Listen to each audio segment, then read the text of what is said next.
nhớ rằng có nên số lên số tụ nữa nó chè là bí khéo là gì chè nên họ đã chậu của một sai thiên à cho nó cho chỉnh cho sơn giáo sư chỉ tao mua tin hình chống nè còn nó nhớ tròn nó thuộc Hà Nội nè ý thì chồng chè giờ lúc bắt chia bé chồng muốn là chè sơn được linh tua đi nó nè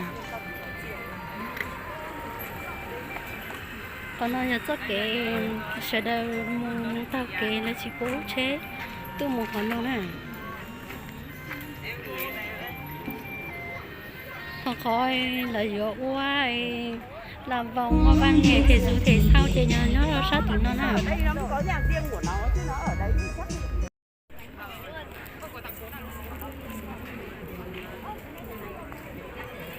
nhớ trong rồi nên xuống lên xuống tù nữa chẳng nó chê lỡ tí ua rồi gì nữa nếu họ chọn cái xây thì sẽ có mua đã chi trong lúc bắt chia với chồng tới mông xuống phố nó nè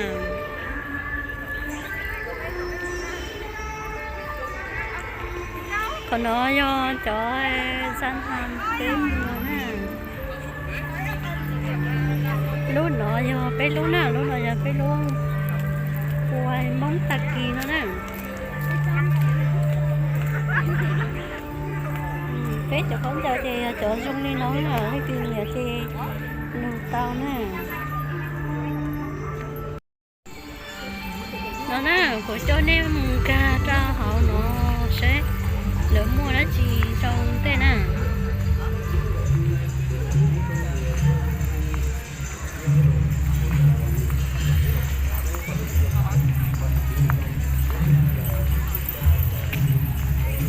cho nên một sáng cho mình túi mình xài mình cho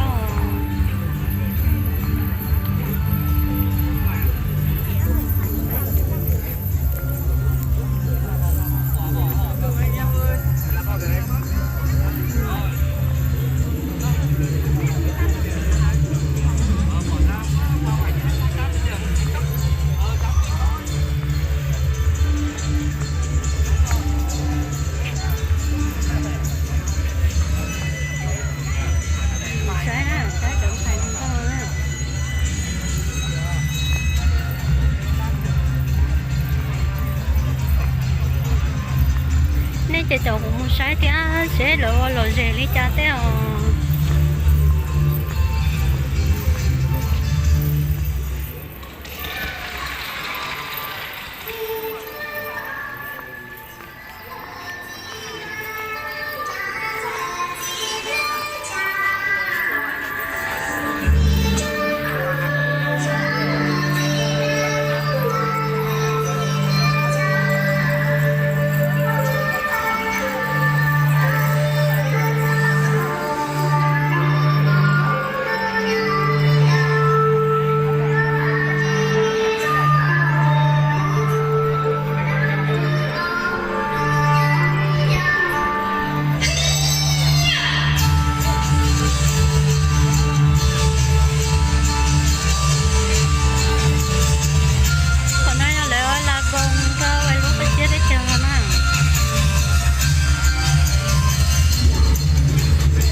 bạn sinh viên Mông Đại học Văn hóa Hà Nội. Đồng thời quảng bá những nét đẹp văn hóa đặc trưng của người Mông đến với cộng đồng các dân tộc khác. Siêu chiết đàn đồng do ý lúc cộng đồng tàu ua lòng đời cho tốt giải phù mong nhất trong Hà Nội.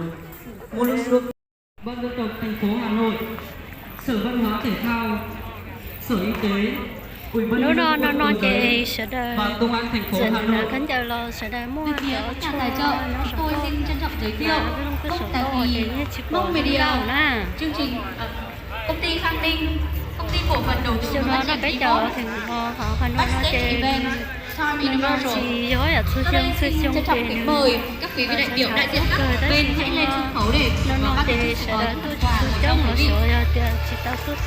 Xin trân trọng kính mời.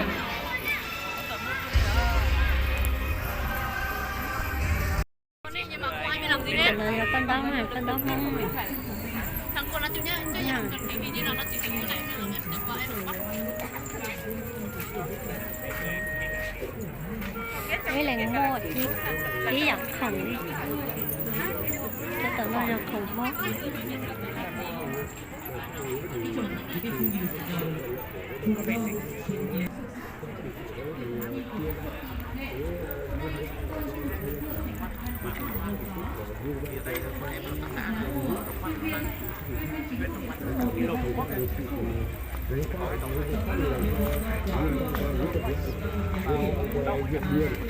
Bác ơi, bác xem cao su khớp với cả cao bôi bên đây là cái cao su khớp điều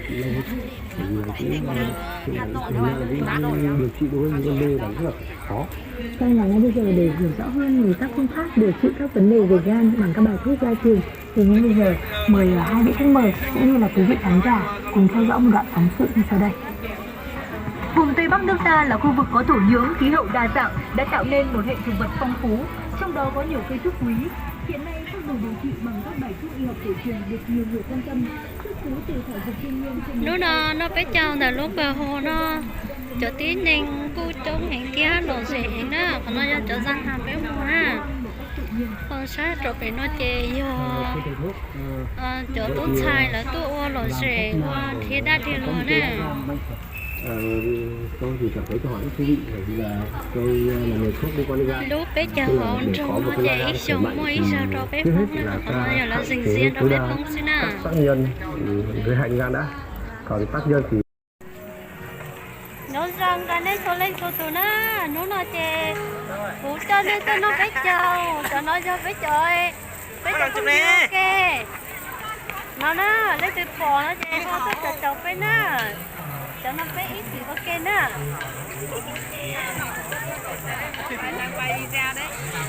nó bé tôi chúng vào nó cho nó chú chúng nó nè tới chuyện này hả?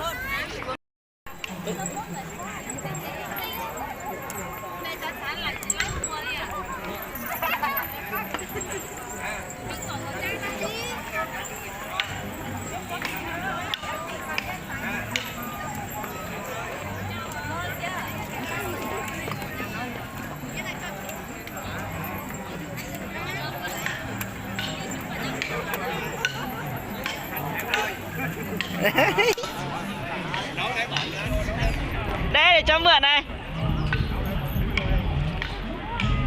Sao vậy? Bắt đi em.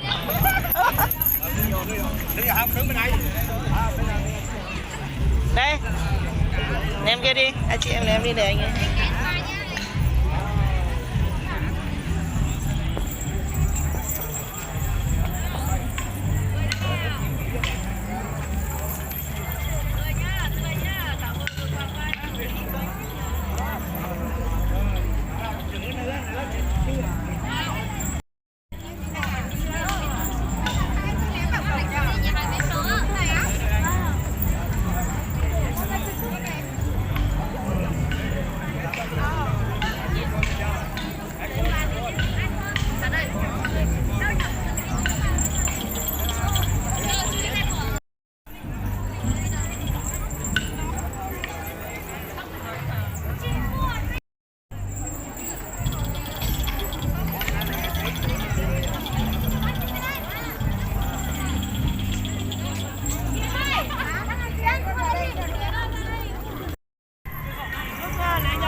giờ nó phải lo bỏ bó nè lúc đó nó phải chào ra Hà Nội nó chỉ phải lo bỏ bó đi nó nè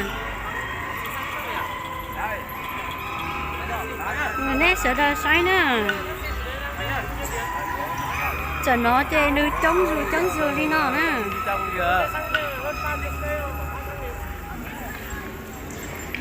hảo lúa em trong nó chơi chỉ rồi lúa gió tôi xứ nhớ ra thua lúa tết thật nhà chỉ thua lúa tết thật đó chỉ thua lúa sinh cháu tôi chỉ bỏ nó biết chào cho họ nó giờ cháu tú lúa thì tưởng xài lúa nè